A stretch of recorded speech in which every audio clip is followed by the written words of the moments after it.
On the very same day, the man who murdered George Floyd was sentenced to over 20 years in prison. We're learning the Trump White House was prepared to deploy active duty U.S. military to put down the protests in the streets last summer.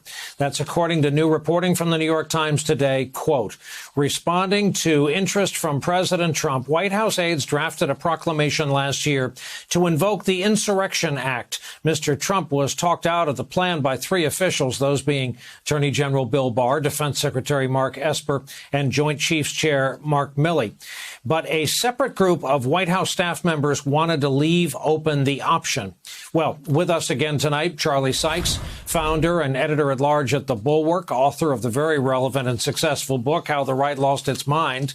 And here is Bill Kristol, author, writer, thinker, Politico, veteran of the Reagan and Bush administrations, editor-at-large over at The Bulwark. Gentlemen, good evening to you both.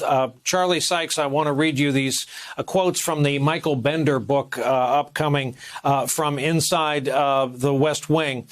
Quote, that's how you're supposed to handle these people, Trump told his top law enforcement and military officials.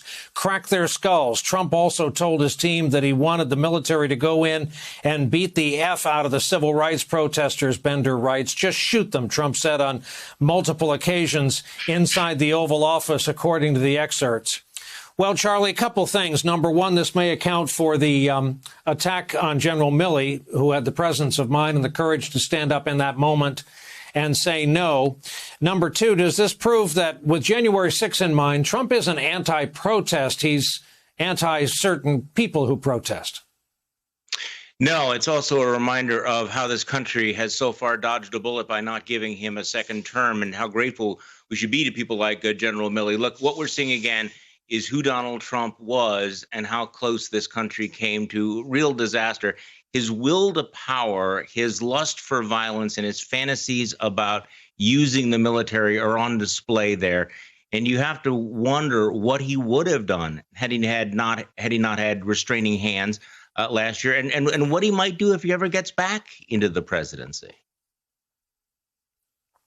Bill Kristol, the Trump quotes indeed are Erdowinian, to coin a phrase, and enough to make Dick Daley of old blush. But then we move on to the attack on the chairman of the Joint Chiefs of Staff. While you've done nothing to deserve this, let's listen to what went out over the air last night.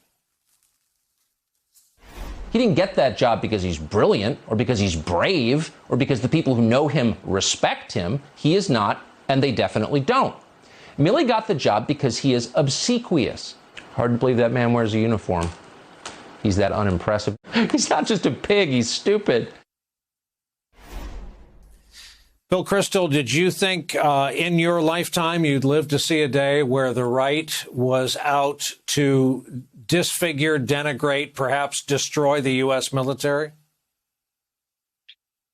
I didn't, but been a lot of surprises, mostly very bad ones in the last few years. You know, just on that previous point on the Insurrection Act and those meetings at the beginning of June, well, June 1st, I guess, when General Milley and Secretary Esper did walk across Lafayette Square. They regretted that immediately, I think, with Trump when he went to St. John's Church and waved the Bible around. But I was thinking, as you read the account, there were three people in that room, right? Mark Esper, the Secretary of Defense, Bill Barr, Attorney General, and Chairman of the Joint Chiefs, Milley.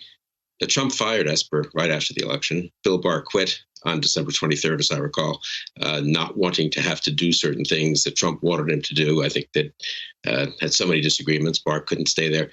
I mean, I just come back. We discussed this a little bit before, but I just want to take this occasion to say people were really, really, really worried those last week or two of December and those first 2 or 3 weeks of January in the Pentagon. Serious people. I mean, and so Trump put in his loyalists there. I do think the uniformed military danced a very delicate dance of maintaining civilian control while making clear they would not obey unlawful orders. And the member Milley put out that statement. I think he sent it to all the troops, didn't he? Saying our loyalty is to the Constitution and to the law, not to individual people.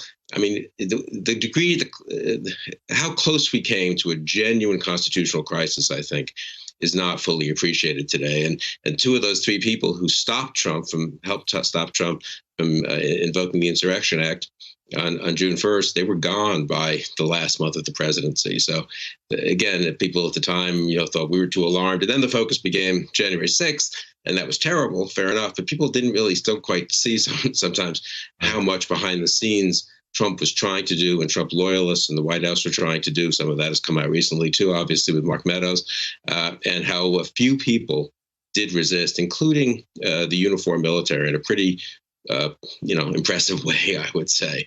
And now, so they hate the conservative media, the Trump media. I hate to even use that word conservative. The Trump media hate that. They hate Milley, though Milley was a Trump appointee. At the time, some people were worried that he was too loyal to Trump. But he did stand up and do the right thing. He's standing up to Republicans in Congress now and defending the military's, various policies. And they just can't stand it.